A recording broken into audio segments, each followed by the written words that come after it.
In February 2021, Oranga Tamariki hired a new starter for its Canterbury region. The role was critical, managing the maintenance and upkeep of safe houses and facilities for vulnerable children. But the woman they hired didn't just get the job with fake references.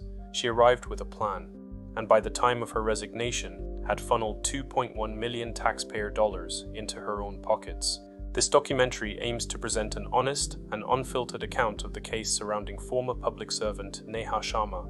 Neha Chandrasekaran Sharma is believed to have been born in either 1988 or 1989, as she was documented as being 36 years of age in May 2025. Originally from India, she was a graduate of the Sri Venkateswara College of Engineering and in 2010 accepted a scholarship to study chemical engineering at the University of Canterbury, located in the city of Christchurch. By 2013, she graduated with her doctorate. She was described by professors as being bright, positive, and a hard worker, and was also a devout spiritual leader in her local religious group, often giving sermons on the importance of being truthful and never deceitful. It was through this faith group that she met Amandeep Aman Sharma. Despite her parents' disapproval, the pair married in 2015 at the Lincoln Event Centre, located in the Selwyn district, southwest of Christchurch. In 2016, Neha began a 5-year career at the Ministry of Education as part of their property team. Much like her uni professors, her colleagues thought highly of Neha, commenting she was a normal, nice person to work with. But in February 2018, a company named Divine Connection Limited was incorporated. It was registered to the Christchurch home address of Neha and Amandeep Sharma, with Amandeep being listed as the sole director and shareholder. The foundation for the fraud was set. In early 2021, Neha Sharma applied for the role of Property and Facilities Manager at Oranga Tamariki. To secure the job, she forged written references, supposedly from 2 colleagues at the Ministry of Education, and even created fake email accounts to validate the references. She started her new role in February 2021, the same month she finished her employment at the Ministry of Education. Upon starting, she signed a Code of Conduct agreement, explicitly requiring her to disclose any potential, actual, or perceived conflicts of interest. She had no intention of doing so. On July 8, 2021, Sharma contacted a Facilities Management Officer, or FMO, to get Divine Connection set up on the Oranga Tamariki job management system. She then messaged her husband that she needs treat of $200 on BNZ account for setting him up on the system. Now I can assign jobs to you. She sent a further message stating, "You just say you are working for me.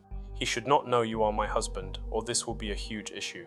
Ironically, on July 22, 2021, a different project manager unrelated to the Sharmas contacted Neha seeking a conflict of interest form because his wife worked for another OT contractor.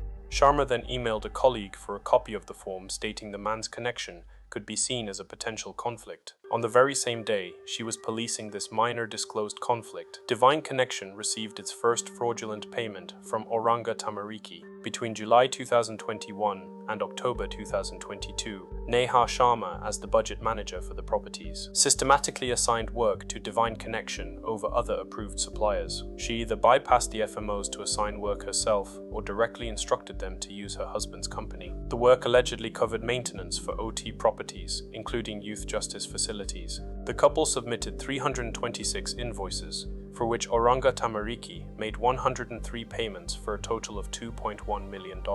Neha Sharma, the mastermind behind the scheme, knowingly approved invoices, with markups exceeding 150%. One contractor, for example, quoted $50K for a double glazing job.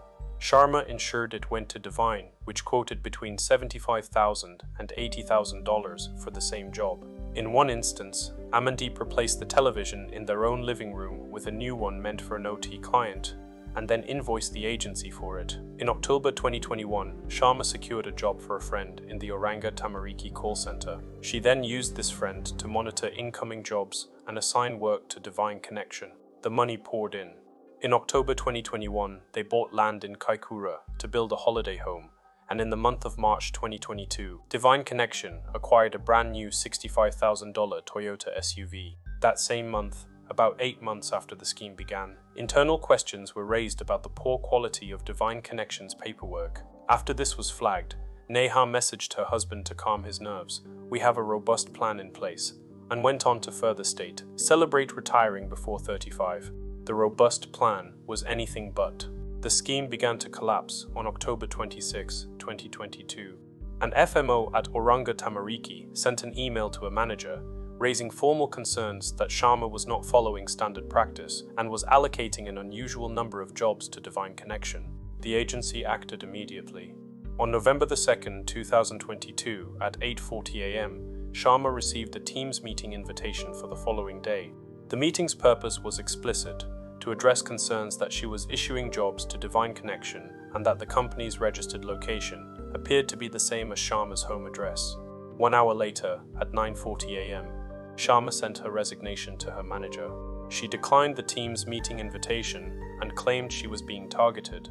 The cover-up began almost instantly. Just 20 minutes after she quit, Amandeep Sharma was removed as the director and shareholder of Divine Connection on the company's website and was replaced by a man named Prince Bahaj. It was too late. Oranga Tamariki launched an internal investigation, which uncovered vast discrepancies, and the case was quickly referred to the Serious Fraud Office. Incredibly, Neha's deception continued.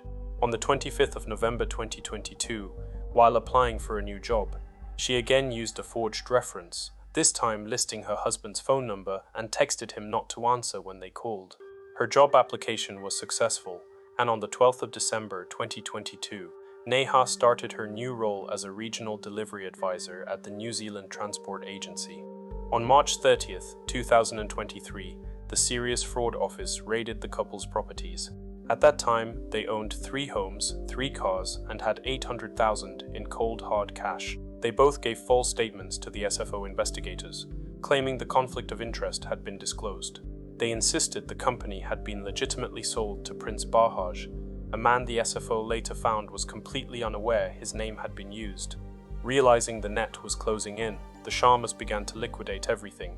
They contacted a real estate agent to sell their marshland home fast, and in April 2023, they executed their escape plan. The couple transferred a total of $791,500 from their New Zealand bank accounts to 7 different accounts in India, deliberately keeping each transfer below thresholds that could trigger internal bank alerts. And on April 14, 2023, Neha and Amandeep Sharma boarded a one-way business-class flight to Chennai, India, leaving with 80 kilograms of luggage. But their efforts to cover their tracks were futile. The New Zealand Police Asset Recovery Unit, working with Indian authorities, located and restrained the laundered funds in India. While back in New Zealand, the High Court issued restraining orders over their NZ properties.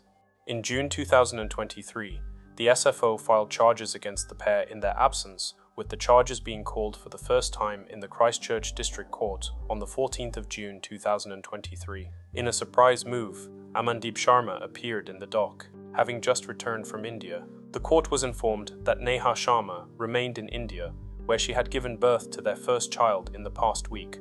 A warrant was issued for her arrest.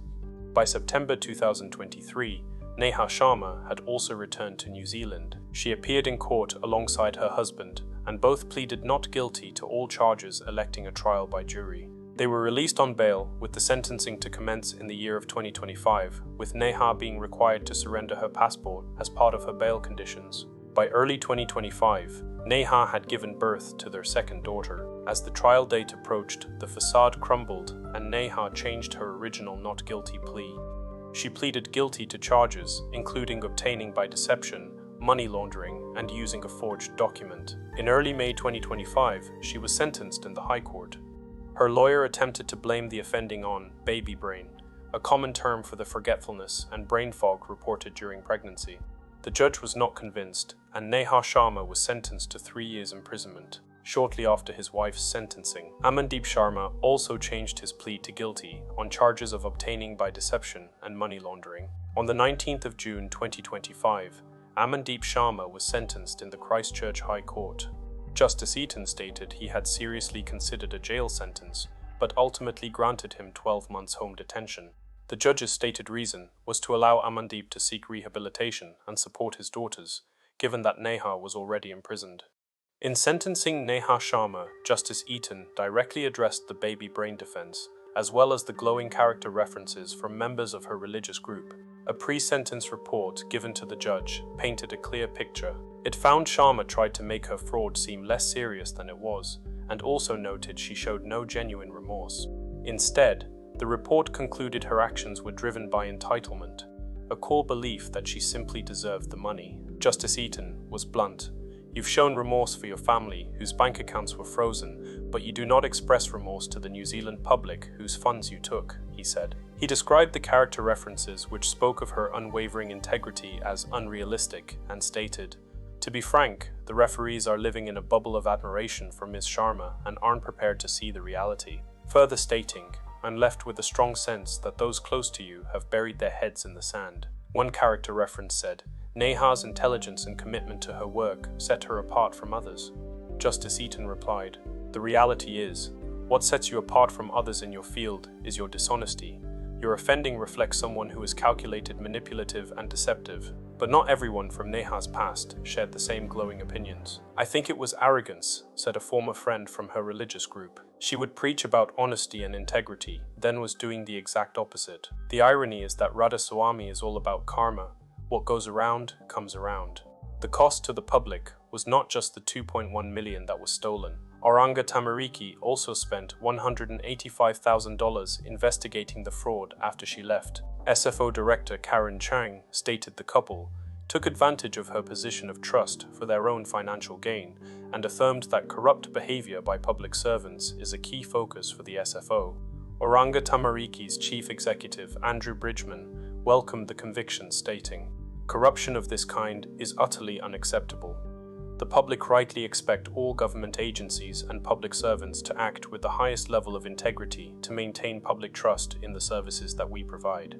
The agency said it has since strengthened its internal controls, including enhanced vetting of new staff and improved due diligence processes for new suppliers, as well as an expansion of its fraud awareness training program. The case of Neha Sharma serves as a stark reminder of the devastating impact of insider fraud, a calculated and manipulative breach of trust by a public servant who preached truthfulness, all while meticulously planning a multi-million-dollar deception. What are your thoughts on the two different sentences? 3 years prison for Neha versus 12 months home detention for Amandeep. What about Auranga Tamariki and their failure to check the fake references in the first place? Share your perspectives in the comments below. If you found this documentary informative, please consider liking this video and subscribing for more in-depth explorations of often overlooked, lesser-known stories. Who else would you like to see us detail next? Your engagement helps us continue to shed light on otherwise unheard narratives.